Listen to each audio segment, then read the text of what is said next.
আসো আজকে তোমাদের একটা গল্প বলি। এই গল্পটা কোনো সফল মানুষের না। এই গল্পটা এমন একজন মানুষের যে একসময় মনে করত তার আর বাঁচার কোনো কারণ নেই। যদি তুমি এখন জীবনে আটকে থাকো তাহলে এই ভিডিওটি শেষ পর্যন্ত শোনো। চলো শুরু করা যাক। সে কোনো বড় ঘরের ছেলে ছিল না, না ছিল টাকা, না ছিল পরিচিত মানুষ। ছিল শুধু একটাই জিনিস, চাপ। পরিবার বলতো এখনো কিছু করলি না, বন্ধুরা বলতো তোর দ্বারা কিছু হবে না, আর সমাজ তো আগেই তাকে বাদ দিয়ে দিয়েছিল। সে বারবার চেষ্টা করেছিল, পরীক্ষায় ফেল করেছে, ইন্টারভিউতে বসেছে, রিজেকশন খেয়েছে, দিনের পর দিন নিজের সিভিটা শুধু এডিট করেছে, কিন্তু ফল শূন্য। সবচেয়ে কষ্টের কথা জানো, সে অলস ছিল না, সে চেষ্টা করেছিল, কিন্তু কেউ সেটা দেখেনি। এক রাতে সে মোবাইলটা হাতে নিয়ে বসেছিল, চারপাশে সবাই ঘুমাচ্ছে।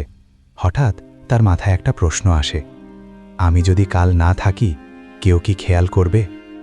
এই প্রশ্নটাই তাকে ভেঙে দেয়। সে ঠিক করে, আর চেষ্টা না। কিন্তু ঠিক সেই রাতেই একটা ছোট ঘটনা সব বদলে দেয়। সে তার পুরনো একটা ডায়েরি খুঁজে পায়, যেটা সে কলেজে থাকতে লিখেছিল। এক লাইনে লেখা ছিল, আমি একদিন প্রমাণ করব আমি পারি। সে অনেকক্ষণ ওই লাইনের দিকে তাকিয়ে থাকে, আর তখনই সে বুঝে যায় সমস্যা সে না, সমস্যা হলো সে ভুল রাস্তায় চেষ্টা করছিল। পরদিন সে বড় কিছু করেনি, চাকরি পায়নি, হঠাৎ সফল হয়নি। সে শুধু 3টে কাজ শুরু করেছিল। 1, সে তুলনা বন্ধ করেছিল। সে আর অন্যদের জীবন দেখে নিজেকে ছোট করত না। 2, সে ছোট কাজ ধরেছিল, দিনে 1 ঘন্টা, শুধু 1 ঘন্টা নিজের স্কিল শেখা। 3, সে ধৈর্য ধরেছিল।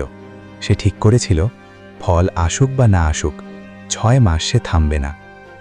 প্রথম মাসে কিছুই হয়নি, দ্বিতীয় মাসেও না। অনেকে আবার হাসেছে, বলেছে এগুলো করে লাভ নেই। কিন্তু এবার সে আলাদা ছিল, কারণ এবার সে প্রমাণ করতে চায়নি অন্যদের, সে প্রমাণ করতে চেয়েছিল নিজেকে। 6 মাস পরে হঠাৎ একদিন একটা সুযোগ আসে, বড় কিছু না, ছোট একটা সুযোগ, কিন্তু সে প্রস্তুত ছিল।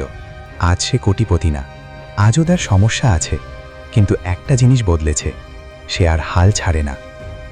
এই গল্পটা শুনে যদি তুমি ভাবো আমি তো ঠিক ওর জায়গাতেই আছি, তাহলে একটা কথা মনে রেখো, তুমি হারো তখনই যখন চেষ্টা বন্ধ করো। তুমি শেষ না, তুমি শুধু ভুল রাস্তায় ছিলে।